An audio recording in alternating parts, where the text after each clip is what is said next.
100 अंकों की तेजी पर अभिषेक निफ्टी में हमने क्लोजिंग देखी। बैंक निफ्टी की तुलना में इतना परफॉर्म नहीं कर पा रहा था, लेकिन बेंचमार्क्स और ब्रॉडर मार्केट्स में एक्शन और मूव जरूर थे। एक दिन की खरीदारी का आंकड़ा एफआईएस की तरफ से हमने देखा और उसके बाद वापस से बिकवाली के डेटा आते हुए दिखे। करीब 634 करोड़ की बिकवाली रही कल के डेटा पॉइंट्स में एफआईएस की तरफ से। डीआईएस लगातार 30th सेशन है, जबकि खरीदारी और कन्वेक्शन भारतीय बाजार में बनाकर चल रहे हैं। सो विदेशी संस्थागत निवेशक घरेलू संस्थागत निवेशकों के आंकड़ों से शुरू कर फिर स्ट्रैटेजी की तरफ बढ़ते हैं। अभिषेक,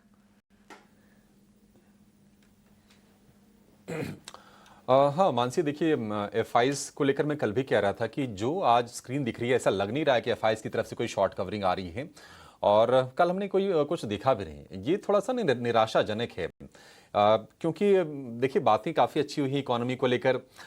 रेटिंग एजेंसीज का भी इस पर भरोसा है, भारत की इकोनॉमी पर। हमारे जो अपने जो डेटा आ रहे हैं वो भी अच्छे आए हैं।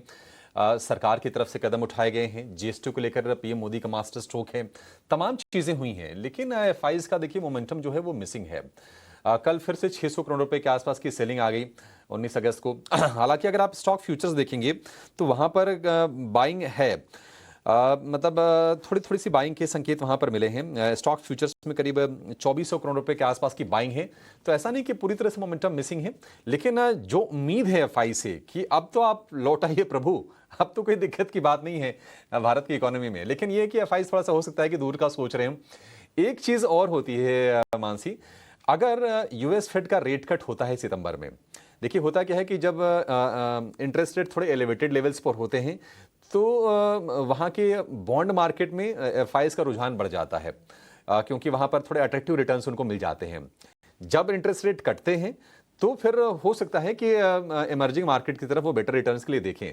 तो हमारे लिए मतलब निश्चित तौर पर यूएस फेड की जो पॉलिसी होगी इस लिहाज से फोकस में आगे रहने वाली है सितंबर की पॉलिसी में। वैसे आज संकेत मिल जाएगा, आज यूएस फेड की जुलाई बैठक के मिनट्स भी आने वाले हैं, देखते हैं उससे क्या संकेत मिलते हैं। और कल से तो फिर जैक्सन होल की बैठक भी शुरू होने वाली है 3 दिनों की, जिसमें दुनिया भर के पॉलिसी मेकर जुटेंगे और जेरोम पावेल क्या कहते हैं इस पर नजर रहेगी। वैसे डोनाल्ड ट्रंप जैसा कि बता रही थी कि मिस्टर टू लेट पावेल, ऐसा ट्रंप ने उनको संज्ञा दी है। तो ये दबाव बनाने की तकनीक है, लेकिन देखना होगा कि होता क्या है। तो एफआईज की ये पोजीशनिंग जो है ये थोड़ी सी निराश करने वाली जरूर है। लॉन्ग होल्डिंग लगातार हम देख रहे हैं कि ये 10% के नीचे बनी हुई है, और कल हमने देखा था कि 8.3 से बढ़कर 9.7% के ऊपर निकला। फिर ऐसा लगा कि शायद थोड़ा सपोर्ट मिल जाएगा, लेकिन कल शाम को जो डेटा है वो तो वही है, उसमें कोई ज्यादा कोई एक्साइटमेंट की बात है नहीं। तो ये देखते हैं, अब ऐसा लग रहा है कि मतलब उम्मीद पे दुनिया कायम है, कहते हैं मानसी, और बार बार हम ये कह रहे हैं कि नहीं यहाँ पे स्ट्रेंथ तो है, कोई दिक्कत की बात नहीं है, तो होना चाहिए। हालांकि आज की अगर हम सेटअप की बात करें तो वो थोड़ा सा नेगेटिव साइड पर हम इसलिए कहेंगे क्योंकि एशियाई बाजारों का समर्थन बाजार को है नहीं। आप देखिए हांगकांग कमजोर है, चाइना के बाजार थोड़े से नरम है। अगर हम निकेई की बात करें तो वहां पर जो एक्सपोर्ट का जो नंबर आया है, एक्सपोर्ट आया है 4 साल की सबसे बड़ी गिरावट आई है, 2.6% की गिरावट आई है एक्सपोर्ट में, और ये टैरिफ का असर साफ साफ वहां पर दिख रहा है। अब चूंकि जापान जो है एक्सपोर्ट ओरिएंटेड इकोनॉमी है, वहां पर ज्यादा प्रेशर ये फील हो रहा होगा, लेकिन थोड़ा सा ना सेंटिमेंट के लिहाज से ये डेंट चीजें करती हैं। तो पर्टिकुलरली अगर हम आज के सत्र की बात करें तो आज कोई बहुत एक्साइटिंग फैक्टर्स बाजार के लिए, बहुत कोई पॉजिटिव चीजें दिख नहीं रही हैं। तो मे भी हो सकता है कि गिफ्ट निफ्टी ये जो गैप दिखा रहा है ना आपको 70 अंक का, हम नीचे खुल के थोड़ा रिकवर हो, लेकिन एक कंसोलिडेशन वाला ही सत्र मुझे आज के लिए दिखाई दे रहा है। मानसी, बिल्कुल कंसोलिडेशन पे जो है नज़र ज़रूर रहेगी। निफ्टी की स्ट्रैटेजी पे भी एक बार नज़र डाल देते हैं। बहुत सारे इवेंट्स आ रहे हैं डोमेस्टिकली भी, जो है आप कह सकते हैं जीएसटी की मीट अब स्टार्ट होने वाली है। आप यहाँ पे इंपॉर्टेंट लेवल्स क्या रहेंगे? देखिए अभिषेक, 2 दिन से तो अच्छी अपमूव आ रही है और कल एक सस्टेन्ड लेवल पे जो रेंजेस आए हैं। हालांकि अभी जो है मिले जुले संकेत रह सकते हैं, पर निफ्टी पे एग्जैक्टली क्या स्ट्रैटेजी रहेगा ज़रा बताएं। शरद, देखिए जीएसटी को लेकर जो राहत मिली प्रधानमंत्री मोदी की तरफ से ऐलान किए गए, राहत तो भी मिलेगी दिवाली में, देखते हैं क्या होता है। एसएनपी का रेटिंग अपग्रेड आया, फेस्टिव सीजन की बाइंग हो रही है, तो इससे बाजार को सपोर्ट हमने मिलते हुए देखा। और 25,000 के ऊपर हमने लगातार 2 सत्र में निफ्टी को जाते हुए देखा है। हालांकि वहां पर टिका नहीं, लेकिन ऐसा नहीं कि कोई बहुत ज्यादा नीचे आ गया। 20 अंक नीचे ही तो क्लोजिंग हुई है 25,000 के लेवल से। 24,980 का लेवल निफ्टी पर है। तो 24,850 पर मुझे लगता है कि बाजार के लिए एक बढ़िया सपोर्ट है निफ्टी के लिए। और जो इमीडिएट रेजिस्टेंस की अगर हम बात करें तो 25,000 का रेजिस्टेंस है। 25,000 के अगर पार निकलता है तो 25,200 पर एक छोटा सा रेजिस्टेंस है। तो ये एक दो क्रिटिकल लेवल आप ध्यान में रख के चलिए। मेरा मानना है कि रणनीति में कोई चेंजेस नहीं है। बाजार में बाय ऑन डिप्स ही करने चाहिए। 24,900 के आसपास अगर मान लीजिए अगर आपको निफ्टी अगर मिल जाता है तो आप बाइंग ही कीजिए। कम से कम 100-150 पॉइंट के लिए आप निफ्टी को खरीद सकते हैं। इसमें कोई दिक्कत की बात नहीं है।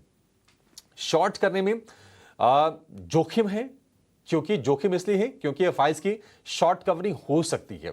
घरेलू फंड्स तो खरीदारी कर रहे हैं, लेकिन एफआईज अगर शॉर्ट कवरिंग भी करें ना तो बाजार को सपोर्ट मिल सकता है। और आप ये ध्यान रखिए कि आज 20 तारीख हो गया और अब हम धीरे धीरे ना एक्सपायरी की तरफ ही जाएंगे अगस्त सीरीज की। तो मे बी एफआईज थोड़े से शॉर्ट्स अपने कवर करें, इस पर नजर होनी चाहिए। तो इसमें शॉर्ट करना ना रिस्की हो जाता है। आप इक्वाली करके मत चलिए, बाय ऑन डिप्स की ही रणनीति अपना के चलिए। टैरिफ को लेकर अनिश्चितता है। अब से एक हफ्ते बाद यानी कि 27 अगस्त डेडलाइन है अमेरिका की एडिशनल 25% टैरिफ की। तो उसको लेकर थोड़ी अनिश्चितता है, लेकिन घबराने की जरूरत नहीं है। बाजार अब ऐसा लग रहा है कि उन चीजों को पीछे छोड़ के आगे बढ़ने के लिए तैयार है। और इस चीज को, टैरिफ के असर को न्यूट्रलाइज करने के लिए ही ये पीएम मोदी ने जीएसटी का ये मास्टर स्ट्रोक खेला है। और ऐसा कहा जा रहा है, मतलब पहले अनुमान था कि अगर ये टैरिफ जो भारत पर लगाया गया है भारत की जीडीपी ग्रोथ पर 0.3% तक का असर डाल सकता है। लेकिन ऐसे भी रिपोर्ट्स आए हैं कि जो पीएम मोदी ने जीएसटी को लेकर जो अनाउंसमेंट किया है, जीएसटी का जो बूस्टर दिया है कंजम्पशन को बढ़ाने के जरिए, इससे जीडीपी ग्रोथ को 0.6% का सहारा भी मिल सकता है। तो ये कुछ चीजें अच्छी हो रही हैं। टैरिफ की अनिश्चितताएं थोड़ा सा परेशान करेंगी, लेकिन चिंताएं काफी ज्यादा घट गई हैं। और ऐसा लग रहा है कि बाजार ना 25,000 के ऊपर निकल के और आगे तेजी दिखाने के लिए तैयार है। तो बाजार अगर आपको मिलता है, मेरा मानना है कि अगर आपको नीचे मिले, अगर प्योरली इंट्राडे की अगर बात करें तो 24,900 के आसपास अगर मिलता है तो आप बाइंग जरूर कीजिए। कम से कम मुझे लगता है कि 25,000 के लेवल आज भी मुझे लगता है कि एक बार निफ्टी अटेम्प्ट करेगा 25,000 के ऊपर जाने की, क्योंकि ऐसी कोई दिक्कत की बात नहीं है। बस दिक्कत की बात आज क्या है कि आज जो सपोर्टिव जो चीजें आपके लिए होनी चाहिए वो नहीं है। डाउ ऊपरी स्तरों से नीचे आया है, करीब करीब 280 अंक। नेस्डेक में हमने कमजोरी देखी क्योंकि एनवीडिया 3.5% टूट गया, बाकी आईटी शेयर भी टूटे हैं। और आगे अब ये अमेरिका में इंटरेस्ट रेट्स को क्या लेकर क्या होगा, ये चीज थोड़ी फोकस में होगी। तो थोड़ी सी ना कंसोलिडेशन का माहौल होगा, लेकिन अब डरने की जरूरत नहीं है। जो गिरावट आए उसको आपको खरीदारी के लिए इस्तेमाल करना है। ये बात तो सही है, गिरावट में खरीदारी के मौके ढूंढने चाहिए। 25,000 के स्तर हो सकता है कि बाजार आज भी देख पाए, लेकिन हाँ, बाजार को अपने ट्रिगर्स पर और मार्केट पार्टिसिपेशन आज कितना दिखता है उस पर चलना होगा, क्योंकि विदेशी बाजार से कोई खास ऐसे बड़े पॉजिटिव संकेत नहीं है। और हाँ, जीएसटी रेट रैशनलाइजेशन की न्यूज़ से हम पिछले 2 दिन से मार्केट को काफ़ी अच्छा एक्शन मोड में देख रहे हैं, लेकिन वो खबर भी अब कह सकते हैं ओवर द वीकेंड आई थी। सो वहाँ से भी सेंटिमेंट पॉजिटिव है, लेकिन कोई और ताज़ा बड़ी खबर नहीं है जिसके चलते बाजार को बूस्ट मिलता हुआ फिलहाल दिखे। सो अपनी चाल चलनी होगी मार्केट को। 25,000 के शायद लेवल्स हम देख पाएँ, क्योंकि उसके नज़दीकी हैं। 25,000 को तो टच बेस कर लेते हैं, लेकिन वहाँ से फिर स्थिर नहीं रह पाते, उन स्तरों को इंटैक्ट रख या उससे आगे नहीं बढ़ पाते हैं। लेकिन 24,900 के स्तरों पर खरीदारी के मौके ढूंढे जा सकते हैं। अभिषेक, फिर बैंक निफ्टी का क्या करना है, क्योंकि कंसोलिडेशन आज एक्सपेक्टेड है निफ्टी में जैसे आप कह रहे हैं, लेकिन बैंक निफ्टी में कल हमने देखा था एक तरह से पॉजिटिव पैटर्न थी जरूर, लेकिन कंसोलिडेशन फेज भी नजर आया निफ्टी के मुकाबले। बैंक निफ्टी की चार्ट की अगर बात करें ड्यूरिंग दिस सेशन, वहां पर हमने ऊपरी स्तरों से बैंक निफ्टी को हल्का होता भी देखा। सो क्या येट अगेन, क्योंकि 55,865 के स्तर हम देख चुके हैं, 54,800, 56,300, इस बड़ी रेंज में कामकाज करता भी है बैंक निफ्टी। क्या लगता है आपको कि आज के सत्र में भी कंसोलिडेशन प्रैक्टिस करेगा? मानसी, मुझे लगता है कि 56,000 के जब ऊपर निकल के निफ्टी बैंक जब टिक जाएगा तो आपको मान लेनी चाहिए कि जो निराशा थी वो दूर हो गई है। हम ये नहीं कहेंगे कि निफ्टी बैंक कमजोर है। मेरा ये मानना है कि निफ्टी बैंक के मुकाबले मजबूत है। मतलब कहने के लिए एक ही चीज़ है, लेकिन आप निफ्टी बैंक को कमज़ोर हम नहीं कह सकते। थोड़ा सा कमज़ोर आपको दिखेगा निफ्टी के मुकाबले, लेकिन यह है कि अब शॉर्ट नहीं करना है निफ्टी बैंक को भी।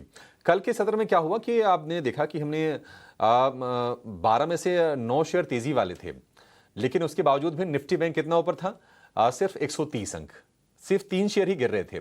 तो दिक्कत ये थी कि जो बड़े प्राइवेट बैंकिंग्स हैं, HDFC bank, ICICI bank, axis bank, उनसे समर्थन मिलने रहा था निफ्टी बैंक को।